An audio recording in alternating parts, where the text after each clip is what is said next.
पद गा गा के थक गए नाथ, अब आप गाओ हमारे लिए। हम ठाकुर जी कह रहे हैं आहा पीली पीताम्बरी कैसी सो रही है, घुंघराले केश कैसे सुंदर लग रहे हैं ठाकुर जी के, तमाल वर्ण है ठाकुर जी का, उस पर केसर तिलक लगाया है, ऐसे कटाक्ष नेत्र हैं। भक्ति तब श्रेष्ठ मानो ठाकुर जी पद बना के हमारे लिए यहाँ गावे। आहा या के बुरे से बाल कैसे सुंदर लग रहे हैं, कारो सो मोटो सो विचित्र सो, लेकिन मुंह बढ़िया लगे, उल्टे सीधे काम करे लेकिन फिर भी मुंह भावे। व्यसनी है, पामर जीव है, लेकिन फिर भी मेरा प्रिय, ऐसा कोई पद बना के ठाकुर जी काम है। अच्छा ये कोई मनगढ़ंत बात नहीं कह रहा हूं मैं, ठाकुर जी ने भी पद बना के गाए हैं वैष्णवों के लिए।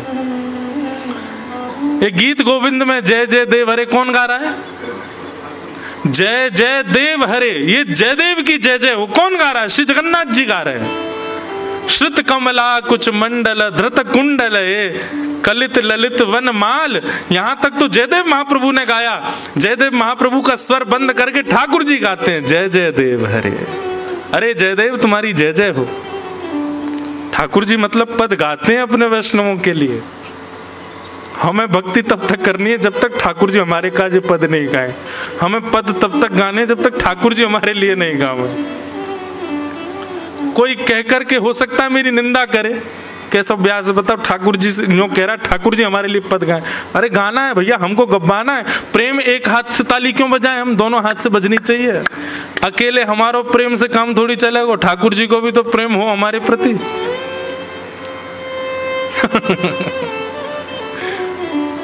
अद्भुत। तो यहां पर प्रश्न कर रहे हैं कि भगवत प्रियों के लक्षण क्या हैं? ठाकुर जी को जो भा गए हैं उनके सिम्टम्स क्या हैं? कृपा करके उनके बारे में मुझे बताओ।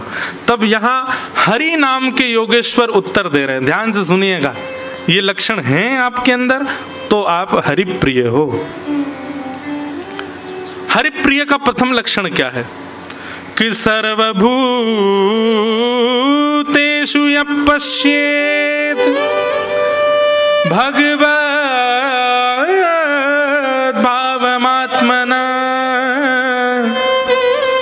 भूतानि भगवत्यात्मन् एष भागवतोत्तमः। तीन प्रकार के प्रिय बताए भगवान के। एक बहुत ज्यादा प्रिय, एक थोड़ा प्रिय और एक हाँ ठीक है प्रिय है। तीन प्रकार के प्रिय होते हैं हमारे भी। ये मुझे बहुत प्रिय है, इसके बिना मैं रह ही नहीं सकता। हाँ ये ठीक है, ये नहीं भी होगा तो भी कभी कभी याद आ जाती है, मध्यम प्रिय। और तीसरा प्रिय कौन होता है? सामने आ जाए तो प्रिय, नहीं मिले तो कोई बात नहीं। ऐसे तीन प्रकार के प्रिय हैं ठाकुर जी के। तो प्रथम प्रिय का लक्षण क्या है? जो बहुत प्रिय है ठाकुर जी को, जिसके बगैर ठाकुर जी रह नहीं पाते। उसका लक्षण क्या है? बोले सर्वभूतेषु यः पश्येत् भगवद्भावमात्मनः। भगवान कह रहे हैं, हरि नाम के प्रजापति कह रहे हैं, जो जिसको देखे उसकी दृष्टि के आगे जो आ जाए वो उसमें मेरा कोई ना कोई भाव देखे, ये मेरे अति प्रिय का लक्षण है। और ये बात मैं दावे से कह सकता हूं, हम में से कोई भी नहीं है ऐसा। हम और किसी को क्या देखें? अगल बगल में एक दूसरे को देखो, तुमको दिख रहे हैं भगवान उसमें? ठाकुर जी का कोई स्वरूप दिख रहा है उसमें? कैसा लग रहा है? धोंधू। हम में दिखेगा ही नहीं, हमको किसी में नहीं दिख सकता। भक्तिमती मीराबाई का स्वरूप ऐसा था। आप रसिक जनों के कभी चरित्र पढ़ो, चरित्र सुनो, उनके चरित्र में आपको देखने में मिल जाएगा कि वे जब किसी भगवत भक्त को देखते थे उसमें कोई ना कोई भगवत अंश देख लेते थे, उसमें कोई ना कोई भगवत भाव देख लेते थे। मीराबाई के विषय में मैं बताया करता हूं कि जब मीराबाई किसी को देखती तो कोई काला दिखता उनको, तो ना कह रहा हूं मैं, कोई ऐसा दिखता उनको तो सब तो कहते भाई काला काला काला। मीराबाई कहती कितनी कृपा, श्री कृष्ण ने तुमको अपना वर्ण दिया है, अपने वर्ण के रूप में तुमको चुन लिया है। कोई कोई बहुत नटखट दिख जाता, बहुत ऊधम गा रहा, दुनिया तो कहती बड़ा ऊधमी बालक है, बड़ा ऊधमी। मीराबाई कहती ठाकुर जी ने अपना एक ऊधम का गुण इसको दिया है। कोई बहुत अच्छा नृत्य करता तो उसकी विशेषता नहीं है ये, मीराबाई उसमें भी यही देखती, ठाकुर जी ने अपना नृत्य का गुण इसको दिया है। ऐसी दृष्टि जिसकी हो जाए, वो जिसको देखे उसके गुण में कोई भगवत संबंध देख ले। कोई बहुत सुंदर है, सब उसकी सुंदरता की प्रशंसा कर रहे हैं, पूछ रहे हैं तुम क्या लगाते हो चेहरे पे, तुम कौन से साबुन से नहाते हो, तुम क्या खाते पीते हो, इतने बढ़िया दिखते हो। ये संसारी व्यक्ति है, पर भगवत व्यक्ति जब किसी सुंदर को देखेगा तो यही कहेगा श्री राधा रमण जी की बड़ी कृपा है, अपनी सुंदरता इसको प्रदान की है, अपना वर्ण इसको प्रदान किया है, अपने जैसा स्वर इसको प्रदान किया, अपना जैसा नृत्य इसको दिया है। किसी की चाल भली अटपटी है, आहा गजगामिनी चाल है, उसकी चाल पर ही बारी बारी जा रहे हैं, लोग बाग तो कहेंगे भाई देखो क्या वॉक है इसके, हैं क्या बढ़िया चल रहा है। लेकिन वैष्णव क्या कहेगा, आहा श्री ठाकुर जी ने अपनी जैसी चाल प्रदान करी है, उसको हर गुण में भगवत दर्शन हो, ये समझो ये भगवत प्रिय का प्रथम लक्षण है। वो ठाकुर जी से प्रेम करता है नहीं, ठाकुर जी उससे प्रेम करते हैं, उसके सिम्टम्स हैं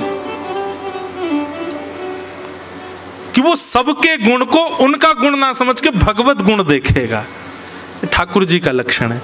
कृष्ण जब चलते होंगे तो ऐसे ही चलते होंगे।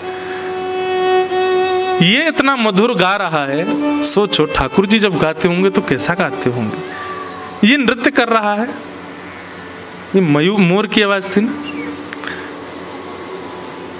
हम एक बात कथा में कहते हैं कि मोर पंख आसपास दिखे तो उससे ये ना लगे कि मोर होगा, मोर पंख दिखे तो ये लगे कि श्री कृष्ण यहीं घूम रहे होंगे, हमारी बात सुनकर पीछे ही घूम रहे होंगे।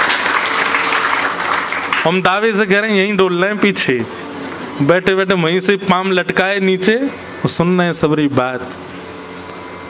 स्वयं तो चुपचाप बैठे होंगे, सोई मोर ने हमको प्रमाणित कर दिया यहीं बैठे हैं जिनके बारे में बता रहे हो। इत्र की सुगंधी आने पर यह ना लगे कि कोई इत्र की शॉप होगी, ऐसा लगे कि निश्चित ही श्री कृष्ण भ्रमण कर रहे होंगे, उन्हीं के तन की सुगंधी है। कहीं सुंदर स्वर सुनाई दे तो ये ना लगे कोई संगीतकार रियाज कर रहा है, बल्कि ऐसा लगे कि श्री कृष्ण ही बैठ करके अपने सखाओं के साथ में आनंद कीर्तन कर रहे होंगे। ये भ्रांति नहीं है, ये वास्तविकता है। ऐसे विचार आने लग जाए,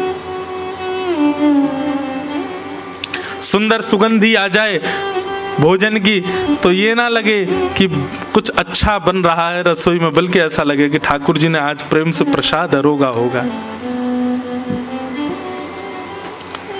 तो हरिप्रिय के लक्षण क्या है? सर्वभूतेषु यह पश्येत, जो सब में उनके गुण ना देख करके उनके गुण को ठाकुर जी का गुण देख करके देखता हो। इसकी सुंदरता, आहा कितना सुंदर, उसकी सुंदरता नहीं, ये इतना सुंदर है, श्री कृष्ण कितने सुंदर होंगे। अपना सुंदरता का एक छींटा दिया है ठाकुर जी ने इसको, इतना अच्छा गा रहा है। अरे ठाकुर जी इससे मधुर गाते होंगे, ठाकुर जी के सुंदर गायन का एक अंश मात्र है इसके अंदर। इसका नृत्य कितना अच्छा, ठाकुर जी ने अपना नृत्य, अरे राम काला काला है, अरे ठाकुर जी ने अपना वर्ण दिया है इसको। सब लोगों में जब देखे तो भगवत भाव का दर्शन करे। कोई व्यक्ति बड़ा चतुर हो, उसमें भी ये दिख जाए, महाभारत में कृष्ण ऐसे ही रहे होंगे, चतुराई से सोचते रहे होंगे, जो करना है ऐसा करना है। ऐसी दृष्टि हो जाएगी ना, आपको किसी में अवगुण दिखेगा ही नहीं, सब में गुण दिखेंगे। फिर ये भगवत प्रिय का प्रथम लक्षण।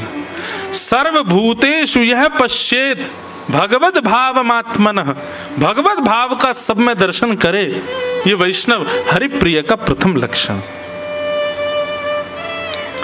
और दूसरा लक्षण क्या है?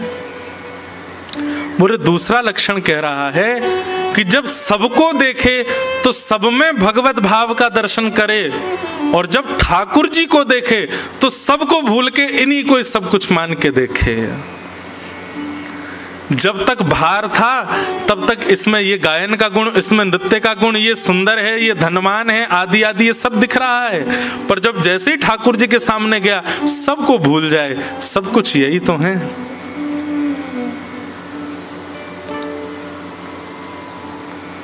हाँ। एक प्रकार से दूसरा भाव यहाँ पर ऐसे है कि बाहर जब रहे, ठाकुर जी से विलग रहे, तो ये माँ हैं, ये पिता हैं, ये भाई हैं, ये बंधु हैं, ये सखा हैं, ये सर्वस्व हैं, ये सब कुछ हैं। पर जब ठाकुर जी के सामने जावे तो यही माँ है, यही पिता हैं, यही भाई हैं, यही बंधु हैं। त्वयैव नाथे न मुहुर विपद गणात्, केवल यही मेरे हैं और कोई मेरा नहीं है। सबको ठाकुर जी में देखे, ये हरिप्रिय के लक्षण है। तो हे मोहे नाते अनेक मानिए जो भावे, अनेक नाते ठाकुर जी से जोड़ ले वे। कई जन्मों से बुला रहे हो, कोई तो नाता जरूर होगा। नजरों से नजरें मिला न पाऊं, मेरी नजर का कसूर होगा। तुम ही तो मेरे माता पिता हो, तुम ही तो मेरे बंधु सखा हो। कितने रिश्ते तुम संग मेरे, कोई तो रिश्ता जरूर होगा। कई जन्मों से बुला रहे हो, कोई तो नाता जरूर होगा। तो जो सबको देखे तो सब में ठाकुर जी का गुण देखे, और जब ठाकुर जी को देखे तो सबको ठाकुर जी में ही देख ले। यही माता है, यही पिता है, यही सर्वस्व है। मतलब जब मंदिर से बाहर है तो ये माँ है, ये पिता है, ये आदि आदि सब लोग हैं, लेकिन जैसे ही राधा रमण जी के सामने जावे तो यही मेरे माँ है, यही मेरे पिता है, यही मेरे सर्वस्व है। ये हरिप्रिय के प्रथम लक्षण है। ऐसे हरिप्रिय के अनेक लक्षण हैं, उन सब पे हम कल चर्चा करेंगे 5 बजे से।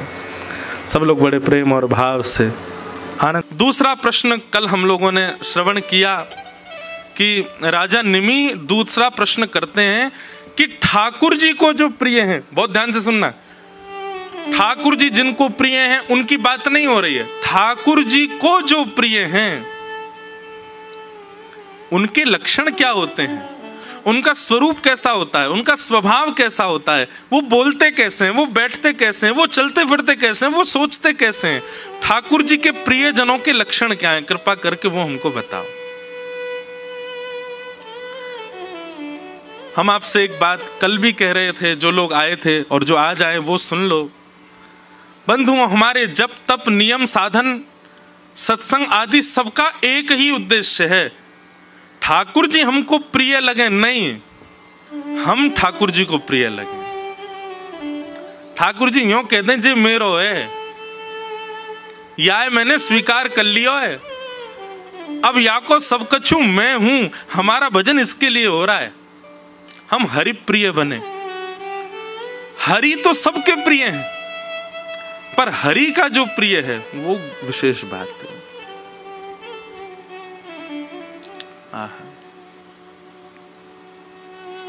तो यहां पर हरि प्रियों के लक्षण बताए गए हैं। तो कल हमने एक लक्षण सुन लिया था कि हरि प्रिय का प्रथम लक्षण क्या है। सर्वभूतेषु यः पश्येत् भगवद् भावमात्मनः भूतानि भगवत्यात्मन् एष भागवतोत्तमः। वो सब में ठाकुर जी को देखता है। दुनिया तो कह रही है ये कितना सुंदर है, पर भक्त जाकर के उससे क्या बोलेगा। सोचो, तुम इतने सुंदर हो, तुमको बनाने वाले राधा रमण जी कितने सुंदर होंगे। या फिर दूसरा भाव क्या कहेगा, ठाकुर जी ने अपनी सुंदरता की एक छींटा दिया है, मार दिया तुम पे, कितने बढ़िया लग रहे हो। कोई बढ़िया गा रहा है तो सब उसकी प्रशंसा कर रहे हैं, तुम्हारा स्वर कैसा, तुम्हारा स्वर कैसा। लेकिन भक्त बैठा बैठा यही सोचता रहेगा, ये इतना बढ़िया गा रहा है, सोचिए हमारे ठाकुर जी जब गाते होंगे तो कैसा गायन करते होंगे। आहा,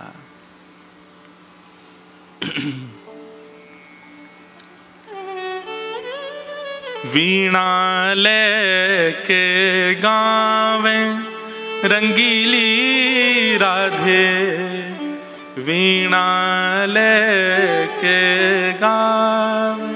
यहां पर जो भी थोड़ा बहुत संगीत जानते हो, आज तक आपने ऐसा स्वरूप नहीं देखा होगा कि सितार वादन करने वाला या वीणा बजाने वाला गा भी रहा हो।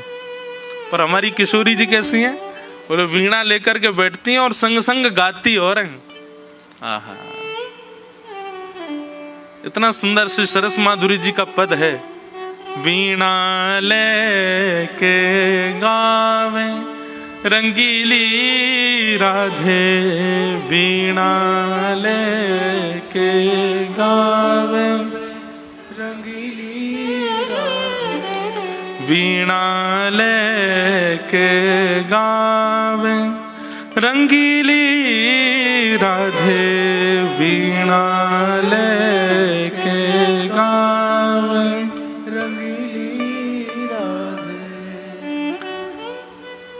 श्याम रूप अभिराम अधर धर, श्याम रूप अभिराम अधर धर, वंशी सरस बजावे, वंशी सरस बजावे। किशोरी जी वीणा बजाती हैं और जब गाती हैं सब पीछे से ठाकुर जी आकर के बैठ जाते हैं और किशोरी जी के स्वर में अपनी वेणु को लग करके और किशोरी जी के साथ साथ पीछे वेणु बजाते हैं ठाकुर जी।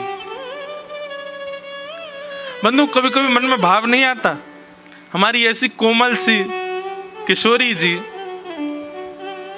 इतनी भारी वीणा लेकर के बैठती हैं और जिनने गिरिराज पर्वत उठा लिया वो नेक्सी जी बंसी लेके बैठे हैं। उल्टा होना चाहिए ना, ठाकुर जी वीणा बजाएं और किशोरी जी बंसी बजाएं।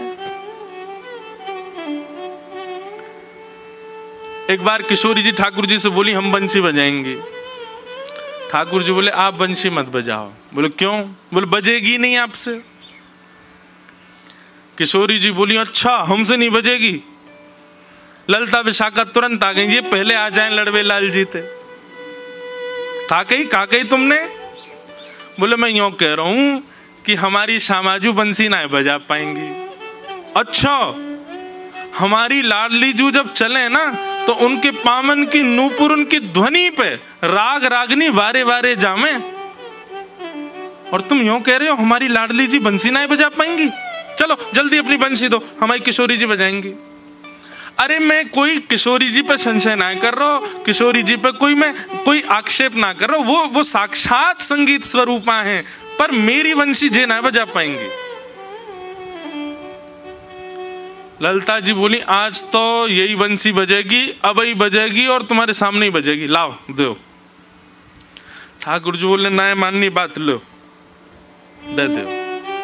हे लाडली जू आज दिखा दो यार, जो बहुत अपने आप को कुछ समझे बंसी बजावे और यूं सोचे कि या के आगे कोई ना है, आज आप बजाए दो, नेक दिखाए दो, अपना स्वर लगाए दो, यही को मूर्छित कर दी हूं बंसी बजाए के।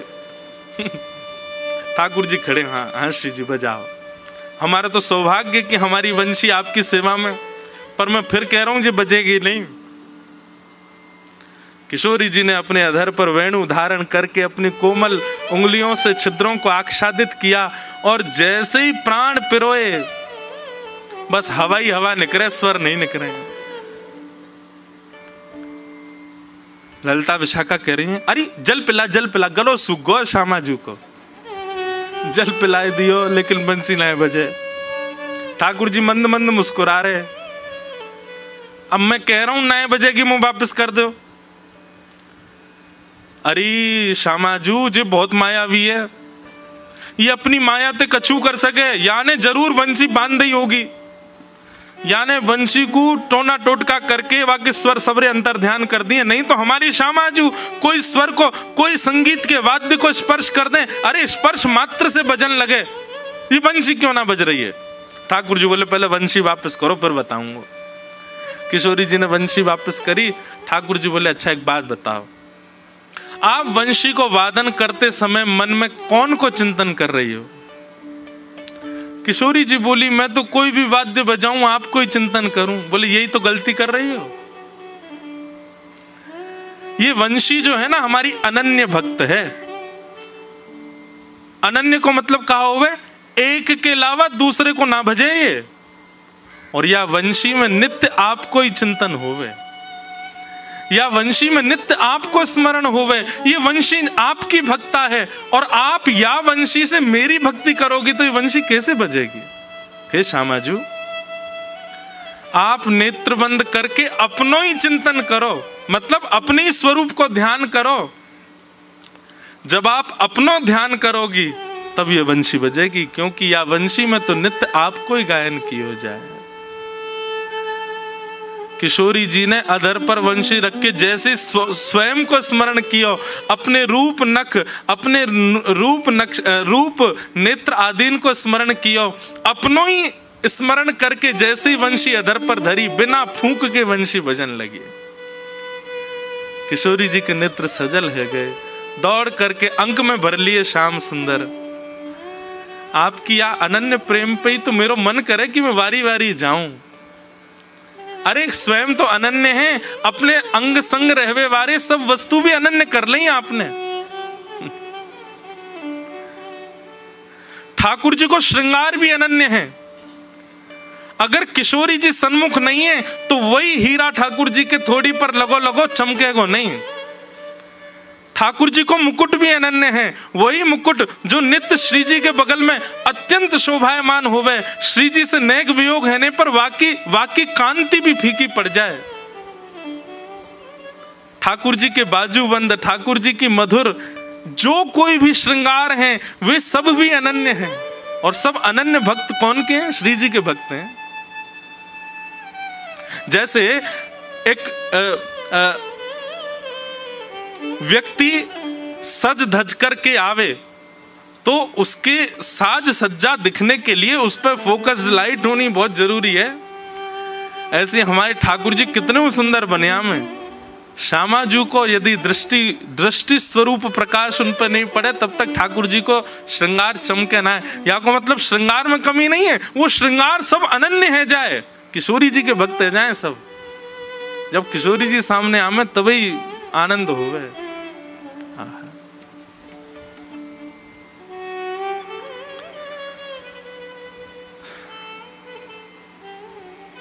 तो मैं क्या कह रहा था? हरिप्रिय का लक्षण क्या है? वो किसी की भी अच्छे गुण को देखता है तो उस अच्छे गुण में ठाकुर जी का भाव सोचता है। ये इतना अच्छा बोलते हैं, ठाकुर जी कितना मधुर बोलते होंगे। ये इतना अच्छा गाते हैं, ठाकुर जी कैसा गाते होंगे। किसी में भी उस व्यक्ति विशेष की प्रधानता ना मान करके ठाकुर जी की प्रधानता मानता है। ये उत्तम भागवत का हरिप्रिय का लक्षण है।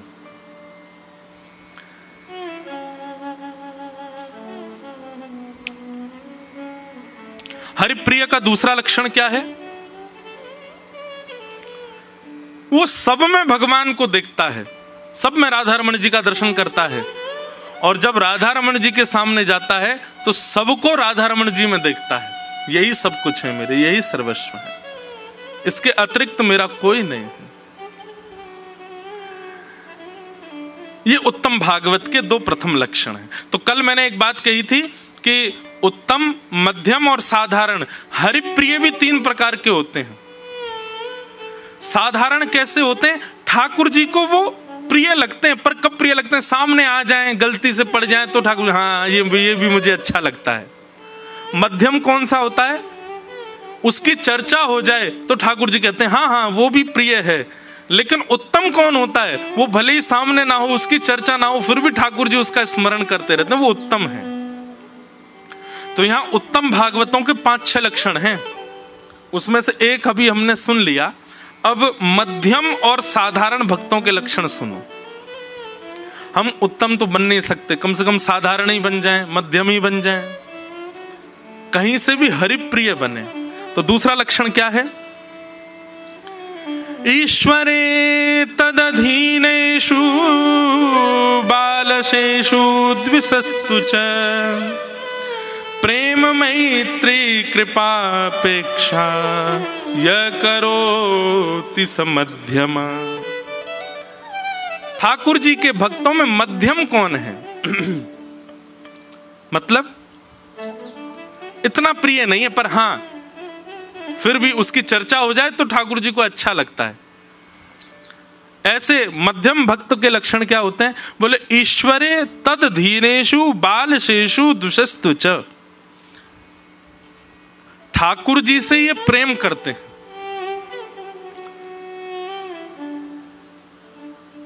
पर इनकी दृष्टि में थोड़ा सा भेद आ जाता है। इसको भेद नहीं कहेंगे,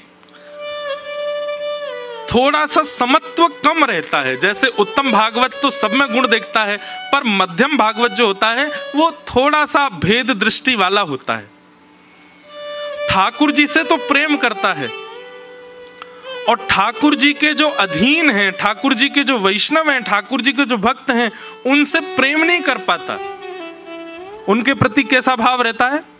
मैत्री। उनसे मैत्री का भाव रखेगा। प्रेम तो केवल ठाकुर जी से।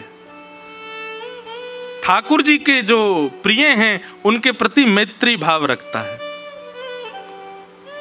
और ठाकुर जी के विषय में जो नहीं जानते हैं, ठाकुर जी का स्वरूप जिनको नहीं पता है, उनके प्रति क्या भाव रहता है? बोले कृपा।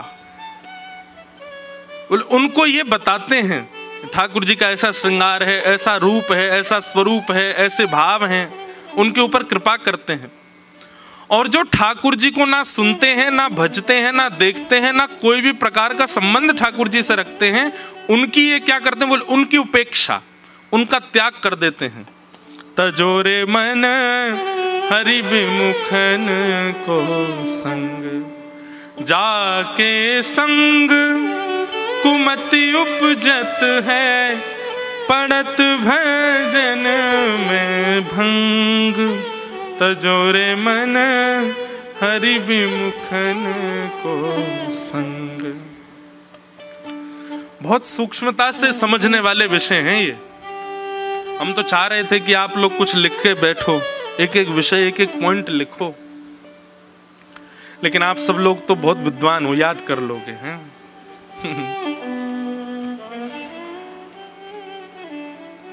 मध्यम भागवत का क्या लक्षण है?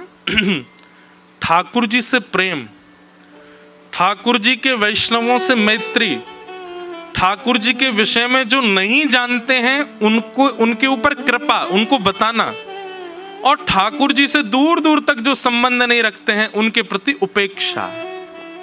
उपेक्षा मतलब उनसे बिल्कुल ही संबंध खत्म, ये हमारे कुछ है ही नहीं है। तो उत्तम नहीं बन सकते तो मध्यम। उत्तम भागवत तो जो ठाकुर जी का बिल्कुल नहीं है, उपेक्षित, उसको भी कहीं ना कहीं उसको भी अपना मान लेते हैं। उत्तम भागवत बनना बहुत मुश्किल है। जैसे प्रहलाद जी के स्वयं के पिताजी गालियां दे रहे हैं भगवान को, लेकिन फिर भी प्रहलाद जी महाराज नित्य उठ करके और दंडवत प्रणाम करते हैं अपने पिताजी को। प्रहलाद के परिवार के लोग ही ठाकुर जी की उपेक्षा करते हैं, लेकिन फिर भी प्रहलाद जी उन सबको वंदन करते हैं, सबके प्रति प्रेम भाव रखते हैं। मीराबाई अपनी पति की मृत्यु के पश्चात भी उन्होंने अपना घर नहीं छोड़ा, रहती थी वहीं ससुराल में ही रहती थी। भले ही उनकी ननद, उनके देवर बहुत प्रताड़ना करते थे, फिर भी मीराबाई नित्य ठाकुर जी के सामने बैठ के हाथ जोड़ के कहती है, इनकी मति सुधार दो। वैसे बुरे नहीं है, मन के अच्छे हैं, अभी जानते नहीं ना आपको, इसलिए ऐसा करते हैं। हम आप में से कोई होता तो केस कर देता, तो छोड़ूंगा नहीं, तेने मेरे संग ऐसा किया। ये 2 मिनट में वैष्णव जो हैं ये इतने क्रूर हो जाते हैं, इतने ज्यादा क्रूरता उनके अंदर आ जाती है, तो निश्चित है कि भागवत वैष्णव भाव भी उसके अंदर है नहीं। एक बात लिख लीजिएगा, वैष्णव हमेशा विवादों से दूर रहेगा, उसको विवाद में कभी रुचि नहीं। अपने हक के लिए ये कर लूं, वो कर लूं, इससे लड़ लूं, उससे कर लूं, ये करके इससे करवा दूं, ये सब काम वैष्णव नहीं करता है। वैष्णव इन सब से परे रहता है। राम जी की चिड़िया, राम जी का खेत, खाओ मेरे प्यारे भर भर पेट, ये वैष्णव का स्वरूप है।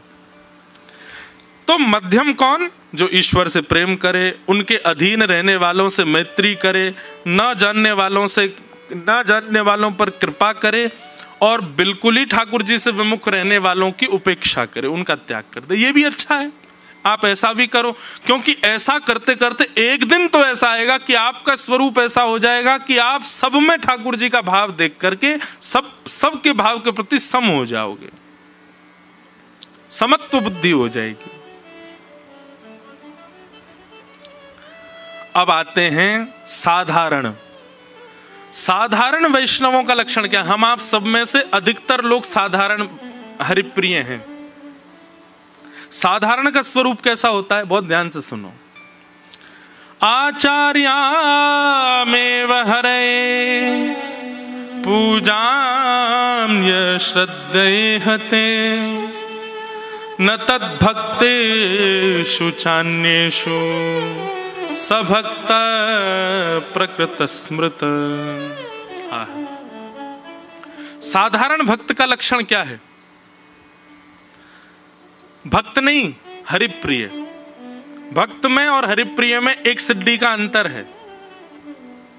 तो साधारण हरिप्रिय का लक्षण क्या है? बोले आचार्यामेव हरे, ठाकुर जी की सेवा में कोई कमी नहीं छोड़ेगा।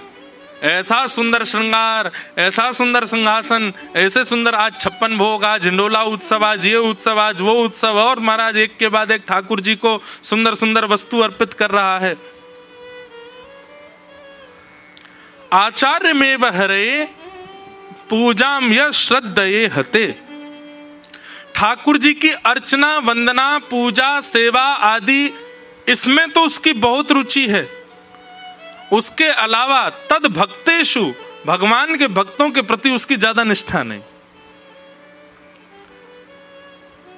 अगर वो सेवा कर रहा और उसी समय कोई वैष्णव आ जाए, उसी समय कोई भगवत भक्त आ जाए, तो उसके लिए वो सामान्य है। हाँ ठीक है, बैठाओ, इनको करो, मेरे लिए सेवा प्रधान। अच्छा एक बात आपको कहें, कभी आप अपना कोई भगवत नियम कर रहे हो, ठाकुर जी की सेवा कर रहे हो, और उस सेवा के मध्य में वृंदावन से कोई अनन्य ठाकुर जी का रसिक, ठाकुर जी का भगवत भक्त, और मैं तो एक बात कहूं, वो रसिक है, भगवत भक्त है, ये दृष्टि भी क्यों रखो? वो वृंदावन से आया है, ब्रजमंडल से आया है, ठाकुर जी के श्री चरणों से आया है। उसके प्रति ये भाव मत रखो ये अच्छा है कि नहीं, ये श्रेष्ठ है कि नहीं, सब बस ये पता चल जाए वृंदावन से कोई आया है और वह उस समय ठाकुर जी ने आधी पोशाक पहनी है, तो आधी पोशाक में ही बिठा जाओ, लाल जी ने एक देर प्रतीक्षा करो, कोई आया, मैं मिल के आता हूं। ठाकुर जी इतने प्रसन्न हो जाएंगे आपसे, बोल कोई बात ना, आधी मैं खुद पहन लूंगा, तू वाह के पास जा, तू पहले वाह को देख के आ। ऐसी निष्ठा वैष्णवों के प्रति हो। पर हम अपने नियम को इतनी प्रधानता दे रहे हैं कि उस नियम के आगे कोई वैष्णव आ जाए तो भी हम उस उठ नहीं रहे, तो भी कुछ कर नहीं रहे। एक जगह प्रसंग आता, हाँ यही नवयोगेश्वर संवाद में प्रसंग आता है कि निमि राजा जो थे ये यज्ञ कर रहे थे, और यज्ञ करते करते इन्होंने देखा कि नवयोगेश्वर आ गए। उसी समय आधे यज्ञ में ही अपनी आहुति छोड़ के प्रणाम करके उठ के उनको प्रणाम करने लगे। तो 9 योगेश्वरों ने कहा कि तुमने अपना यज्ञ क्यों छोड़ दिया? राजा निमि कहते हैं, बोले अग्नि कुंड यहीं रहेगा, ब्राह्मण देवता भी यहीं रहेंगे, और देवता भी कहीं नहीं जाएंगे। जिन देवताओं का आह्वान हुआ जब तक विसर्जन नहीं होगा वो भी यहीं रहेंगे। वेद मंत्रों की सब वेद ऋचाएं भी यहीं रहेंगी। पर आप चलते फिरते हो, आप तो जा सकते हो, इसलिए पहले आपसे सत्संग सुन लूं, उसके बाद यज्ञ करूंगा। तो बीच अधूरे यज्ञ में नवयोगेश्वर संवाद हुआ। इसका मतलब क्या है? नियम प्रधान है, पर उस नियम के बीच में यदि कोई भगवत भक्त, वैष्णव भक्त और कोई, अरे मैं तो कहां तक कहूं, एक बात है, अपनी एक चोरी बता रहा हूं। नासिक में हमारा मौन रहता था, सुबह सूर्य उदय से लेकर के और अस्त तक मेरा मौन रहता था, केवल कथा में बोलता था मैं। नासिक में हमारी 1 महीना की कथा थी, उसमें बोलना तो होता नहीं था मुझे। घर से फोन आता था, नहीं बात करता था। किसी जरूरी फोन आ जाए सबको दे देता था, नहीं करता था। एक दिन हमारे अनन्य ठाकुर जी के रसोपासक वहां आए और जैसे ही उनका आगमन हुआ, अब मुझे यूं लगे अब मैं अपना मौन कैसे रख सकता हूं। तो जैसे ही वो आए, आकर के कक्ष में बैठे, हमने हाथ जोड़ करके अपने नियम को प्रणाम किया। मैंने कि आपको हम और 2 नियम थे, एक तो मौन का था, एक स्पर्श का था, किसी का स्पर्श नहीं कर सकता। हमने क्या किया, अपने नियम को प्रणाम किया, उठ करके गए, अपनी किवाड़ बंद करी, वो कक्ष में ही बैठे थे, और सबसे पहले तो उनको गले से लगाया। तो स्पर्श का जो नियम था उसको एक क्षण के लिए तिलांजलि दी, और दूसरा बोलने का जो नियम था उसको भी, आप कैसे हो, ठीक हो, ठाकुर जी मंगल है, मधुर है। तो ये बोल करके और स्पर्श करके हृदय से लगा के, अब वो आपका तो नियम चल रहा है। मैंने कि आपके आने पर यदि मैंने नियम को प्रधानता दी तो नियम मुझे दंड देगा, कि वैष्णव आए हैं, तुम्हारे सामने भगवत भक्त आए हो, तुम अब भी नियम में ही बैठे हो।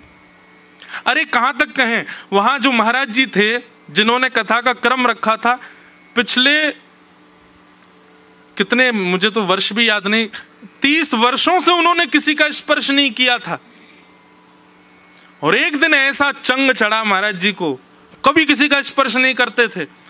हम लोग वहां पर उत्सव मना रहे थे और उत्सव में वो आगे, अब वो जैसे ही आते थे जनता पूरी इधर हो जाती थी कि उनको छूना नहीं है किसी को।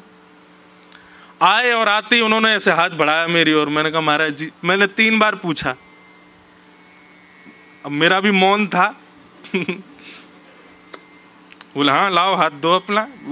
उन्होंने मौन तो नहीं तोड़ा अपना, और जैसे ही उन्होंने मेरा हाथ पकड़ा, मेरा टेम्परेचर माइनस में चला गया था शरीर का।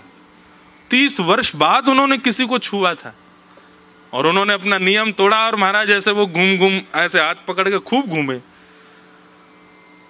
अब उनको तो ऐसी चंग चढ़ी, वो 20 चक्कर लगवा दिए मुझको। 20 चक्कर में मैं तो ऐसा हो गया कि दुनिया घूमे। ऊपर से उन्होंने छुआ तो वैसी शरीर की स्थिति खराब। मैं सांस मुझसे बोले पानी पियो। अब मैं पानी पी के बैठने को हुआ, उतने फिर हाथ कर दिए उन्होंने। आओ, अब मन में ये भी आवे कि ये इतने नियम में रहने वाले जब तोड़ रहे हैं तो हम क्यों चूके, भाई पकड़ ही लो हाथ। बस उस दिन बस मैंने एक प्रार्थना मन में रखी कि मेरा तीसरा नियम एक चल रहा है कि आश्रम से बाहर नहीं जाना है। कहीं मुझे चक्कर आए और मैं गिर गया, कहीं हॉस्पिटल वगैरह के लिए बाहर ले गए, तो भैया हे ठाकुर जी बस वो नियम मत तोड़वाना मेरा। लेकिन बढ़िया रहा, उन्होंने कम से कम 100 चक्कर लगवाए हमसे गोल गोल, और एक एक क्षण के विश्राम में उन्होंने भी नियम तोड़ा। और मैं एक बात कथा में कहा करता हूं, नियम बनाए ही इसीलिए जाते हैं कि किसी के प्रेम में यदि सामर्थ्य हो तो वो तोड़वा के दिखाए। नियम बनता ही इसीलिए। कोई कहता है हम तो इतने नियम में रहते हैं, हम तो इतने आचार विचार में रहते हैं, हम तो ऐसे ही रहते हैं, हम नहीं कर। आपके प्रेम में सामर्थ्य होगी ना, वो अपनी स्थिति से बाहर आएगा। पूरे विश्व को मुक्त करने वाले ठाकुर जी इतने बंधन में रहते हैं। दुनिया के लोग 8 बजे उठ जाएंगे, दुनिया के लोग 6-7 बजे उठ जाएंगे, पर ठाकुर जी का 4 बजे का समय तो बेचारे 4 बजे ही उठते हैं। रात में 9:30 बजे शयन आरती होनी तो शयन आरती हो ही जाएगी। कभी कभी मेरे मन में भाव आता है कि हमारा भाई चलो 12 बजे राजभोग करना चाहिए, 12 बजे रोटी खानी चाहिए। कभी कभी मन नहीं होता तो हम कहते हैं अभी थोड़ी देर बाद खाएंगे। पर ठाकुर जी का कभी मन नहीं होता होगा, फिर भी जबरदस्ती खिला दिए जाते हैं। 12 बज गए भोग लगाओ, तो चाहे ठाकुर जी कहते हो अभी मन ना है, रो मेरो आज तेने नाश्ता ज्यादा करा दियो, लेकिन फिर भी वो तो नियम में उनको खाना पड़ेगा।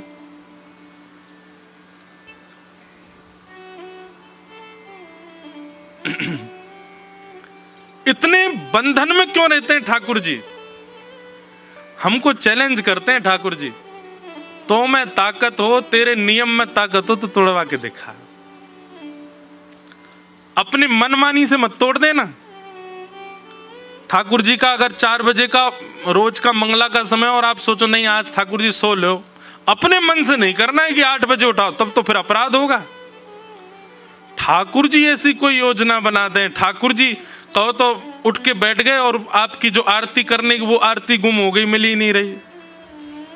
ठाकुर जी की भोग की थाली कहीं गायब है गई, मिल ही नहीं रही। ठाकुर जी ऐसी कोई लीला कर दें। कई बार ऐसा होता, हमारे लाल जी, उनकी जब आरती होती है तो उनको वंशी पधराई जाती है, बिना आरती के वंशी नीचे ही रहती है। तो कई बार आरती सब प्रज्वलित हो गई, सब तैयारी हो गई, आरती दिखा दी और ठाकुर जी की वंशी नहीं मिल रही। कहाँ गई? धूड़े इनसे नहीं मिल रही। पूरी आरती हो गई, वो सबरी जल के विश्राम है गई और वंशी नहीं मिली। और जैसे विश्राम भई ना, इतने में ही देखी बगल गद्दा उठा वहीं पड़ी। तो मान ठाकुर जी कह रहे मुँह ना करानी है भाई, आरती ने एक देर रुक जा। ऐसे अपने आप संकेत करके ठाकुर जी कुछ लीला कर दें, वो बात अलग। आप अपने मन से मत तोड़ना कोई नियम। पर एक बात है, नियम बनते ही इसीलिए हैं कि आपके प्रेम में सामर्थ्य हो तो तोड़वा दो। तुम क्या कह रहे थे? साधारण भक्त का नियम क्या है? आचार्यामेव हरे अर्चामेव हरे पूजाम य श्रद्धये हते न तद्भक्तेषु चान्येषु सभक्त प्राकृत स्मृत। अर्चा भक्ति में उसकी बड़ी निष्ठा होती है, ठाकुर जी की खूब सेवा करता, पर ठाकुर जी के वैष्णवों के प्रति उसकी ज्यादा निष्ठा नहीं होती। वो पूजा को ही सर्वोपरि मानता है।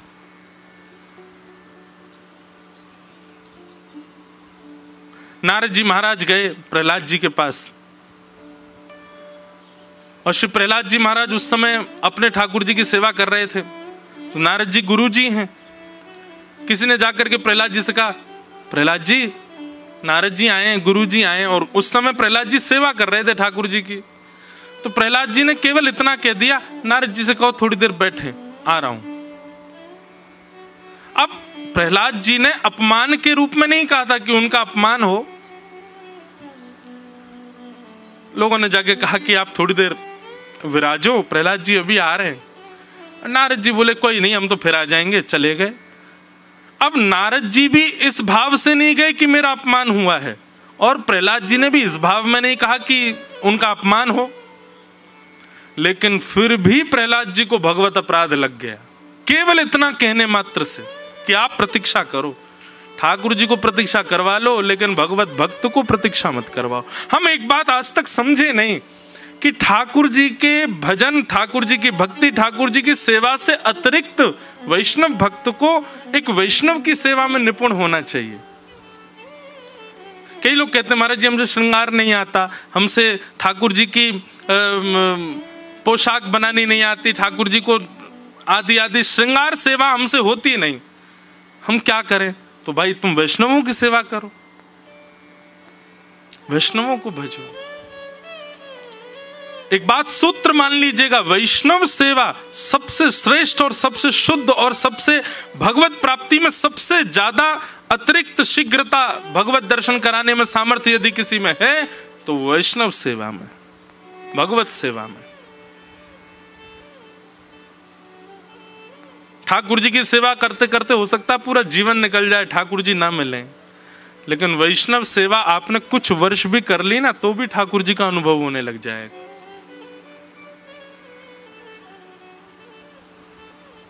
तो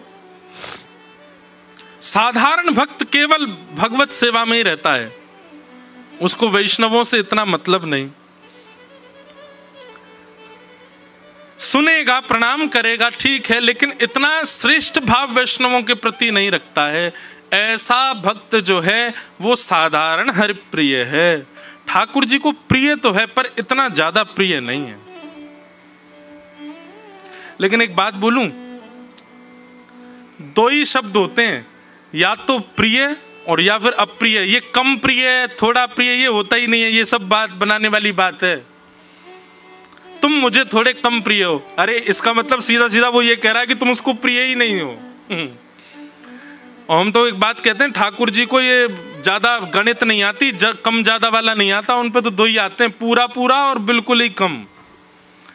या तो वो बिल्कुल ही प्रिय बन जाएंगे आपके, या फिर वो बिल्कुल ही दूर हो जाएंगे आपसे।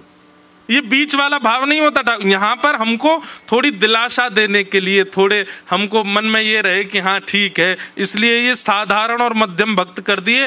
परंतु सीधी बात तो ये है कि मध्यम प्रेम और साधारण प्रेम होता ही नहीं है, प्रेम तो परिपूर्ण होता है। मध्यम और साधारण की कैटेगरी में यदि आप हो तो इस बात को लिख लीजिए कि आप बहुत दूर हो ठाकुर जी से।